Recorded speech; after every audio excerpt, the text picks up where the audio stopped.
മഴയിൽ മാറ്റം, വിദ്യാഭ്യാസ സ്ഥാപനങ്ങൾ തുറന്നു പ്രവർത്തിക്കും. എന്നാൽ ഈ രണ്ട് ജില്ലയിൽ ജാഗ്രത പാലിക്കുക. നാളെ ഏതെവിടെയാണ് അവധി ലഭിച്ചത്, അതിൻ്റെ ഏറ്റവും പുതിയ അപ്ഡേഷനാണ് ഇന്ന് നമ്മൾ നോക്കാൻ പോകുന്നത്. വീഡിയോയിൽ മുൻപ് വീഡിയോ ലൈക്ക് ചെയ്യുക, ചാനൽ സബ്സ്ക്രൈബ് ചെയ്യാൻ വേണ്ടി ശ്രമിക്കുക. നിലവിൽ സംസ്ഥാനത്ത് മഴയുടെ ശക്തി കുറയുകയാണ്. എന്നാൽ രണ്ട് ജില്ലകളിൽ മാത്രമാണ് ഇപ്പോഴും യെല്ലോ അലർട്ട് തുടരുന്നത്. കണ്ണൂർ, കാസർഗോഡ് ജില്ലകളിലാണ് മഴയുടെ ശക്തി ഇപ്പോഴും കൂടിക്കൊണ്ടിരിക്കുന്നത്. മറ്റു ജില്ലകളിൽ ഇപ്പോഴത്തെ മഴയുടെ ശക്തി കുറയുകയാണ്. വരുന്ന 3 ദിവസം കണ്ണൂർ, കാസർഗോഡ് ജില്ലയിൽ മാത്രമാണ് യെല്ലോ അലർട്ട് പ്രഖ്യാപിച്ചിട്ടുള്ളത്. മറ്റു ജില്ലകളിൽ ഗ്രീൻ അലർട്ടുമാണ് പ്രഖ്യാപിച്ചിട്ടുള്ളത്.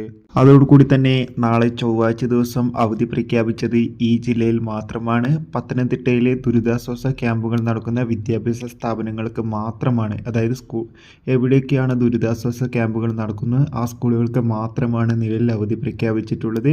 ഇനി മറ്റേതെങ്കിലും അവധി ലഭിച്ചാൽ ആ ഒരു അപ്ഡേഷൻ നമ്മുടെ ചാനൽ ഭാഗത്തിലൂടെ നിങ്ങളിലേക്ക് എത്തിക്കുന്നതായിരിക്കും. കാത്തിരിക്കാം. Bye bye.